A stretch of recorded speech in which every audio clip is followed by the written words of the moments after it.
ISF Paschimbanga রাজ্য committee press বার্তা। স্বাধীনোত্তর পশ্চিমবঙ্গে এইরকম অভূতপূর্ব পরিস্থিতি আর দ্বিতীয়টি বোধহয় হয়নি। কলকাতার উচ্চ আদালতের নির্দেশ, কলকাতা শহীদ মিনার ময়দানে আইএসএফের ৩,০০০ লোক আসতে পারবেন আর ৩০টি গাড়ি থাকবে। সর্বোপরি পার্টির চেয়ারম্যান বিধায়ক নওশাদ সিদ্দিকী সহ ২০ জন সমাবেশে থাকতে পারবেন না। এর মধ্যে পার্টির রাজ্য সম্পাদক বিশ্বজিৎ মাইতি সহ আরও ২ জন রাজ্য কমিটির সদস্যও আছেন। অন্য যে কোনো দলের সভা সমাবেশে কোনো বাধা বিপত্তি নেই, যত বাধা বিপত্তি আইএসএফকে নিয়েই। আসলে আইএসএফ চায় মানুষের ঐক্য, ওরা চায় মানুষের মধ্যে বিভক্ত। সমস্যা এইখানে। তাই সমাবেশের একদম শেষে নওশাদ সিদ্দিকী ফোনের মাধ্যমে সংক্ষিপ্ত ভাষণে বলেন, প্রশাসনের এই চূড়ান্ত অসহযোগিতা রাগ ও ক্ষোভ হতেই পারে, তবে এটাকে সঠিকভাবে ব্যবহার করতে হবে। আগামী বছর মহানগরীর ব্রিগেডে সমাবেশ হবে। তিনি তো থাকবেনই, আর থাকবেন দলের প্রতিষ্ঠাতা আব্বাস সিদ্দিকী। ন্যায় প্রতিষ্ঠাতার লড়াইয়ে আইএসএফ ১ ইঞ্চি মাটিও ছাড়বেন না। সমাবেশে অধ্যাপক প্রসেনজিৎ বসু বলেন, রাজ্য সরকার প্রতিহিংসা দেখাচ্ছে, বিধায়কদের কণ্ঠরোধ করার চেষ্টা করছেন। শর্ত সাপেক্ষে সমাবেশ হচ্ছে, ৪ জন রাজ্য কমিটির সদস্য থাকতে পারছেন না। আমরা আদালতের রায়কে সম্মান দিচ্ছি, কিন্তু তাদের এই রায় নিয়ে আমরা একমত নই। রিপোর্ট শহীদ মিনার থেকে নিজস্ব প্রতিনিধি জিএম নিউজ, হাওড়া।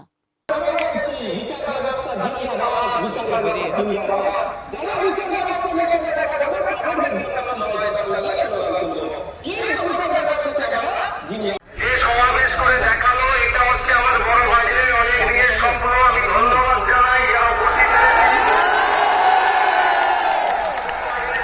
আপনারা আজকে সফল করলেন। ভাইজান বারবার আমাকে বলে যে বেশি বেশি নেতা তৈরি করো, যত পারবে নেতা তৈরি করো। এটা আপনারা আজকে দেখেন। রাগ হচ্ছে নাকি আপনাদের? রাগ হচ্ছে? আমারও রাগ হচ্ছে, কিন্তু এই রাগ আর ক্ষোভকে সঠিক পথে যদি কাজে লাগাতে আমরা পারি, তাহলে অপদার্থ ব্যর্থ তৃণমূল বিজেপির মিশ্রিত এই রাজ্য সরকারকে আমরা গঙ্গায় ছুড়ে ফেলতে পারবো। এই রাগ আর ক্ষোভটাকে ঠিক সঠিক জায়গায় সঠিক সময়ে কাজে লাগাতে হবে।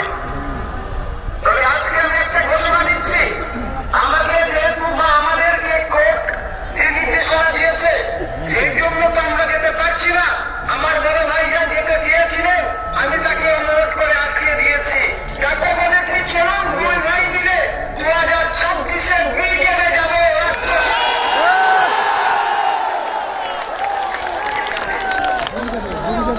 2026-এ আমরা ব্রিগেডে আসছি এবং আমাদের দলের প্রতিষ্ঠাতা প্রাণ পুরুষ ব্রিগেড আব্বাস সিদ্দিকী ভাইজানকেও আমরা সাথে নিয়ে ব্রিগেডের ময়দানে আসছি।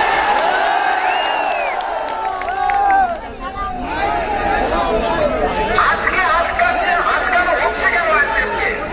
আইএসএফের অপরাধ কি? আইএসএফের অপরাধ হচ্ছে দলিত, আদিবাসী, মিশ্রভাষী, হিন্দু, মুসলমানের হয়ে কথা বলছি আমরা। আমাদের অপরাধ এটাই, সরকারি জঙ্গলের এই সমাজ।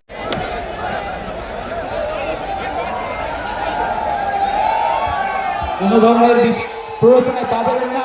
বক্তব্য চলছে, ভাইজান বার্তা দেবেন। ভাইজান এখানে আপনাদের সামনে বার্তা দেবেন, আপনারা ধৈর্য ধরে বক্তব্য শুনুন। এখানে কোনোভাবে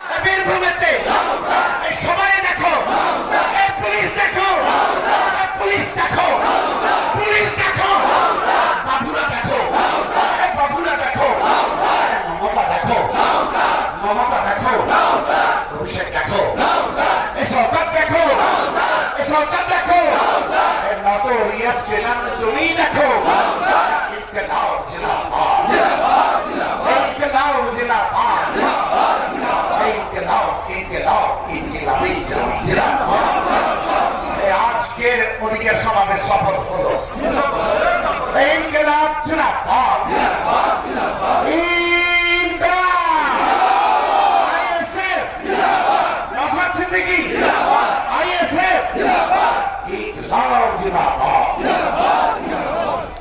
যারা এদিকে ওদিকে দৌড়াচ্ছেন চলে আসুন, একদম এক পা এগোবেন না। যারা পার্টির অনুগত সৈনিক তারা যাবেন না। যারা যদি 500 দিন জেল কাটতে হয় মাহিউদ্দিন মাহি থাকবে। আপনারা চেষ্টা করার সঙ্গে আছেন যে নওশাদ সিদ্দিকীর আবাসের সঙ্গে আজও পর্যন্ত দায়িত্ব নিয়ে কথা বলতে পারেন। আজকে সুকান্ত মজুমদারকে দেখুন, সুকান্ত মজুমদার বলছেন বাড়ি বাড়ি অস্ত্র রাখুন।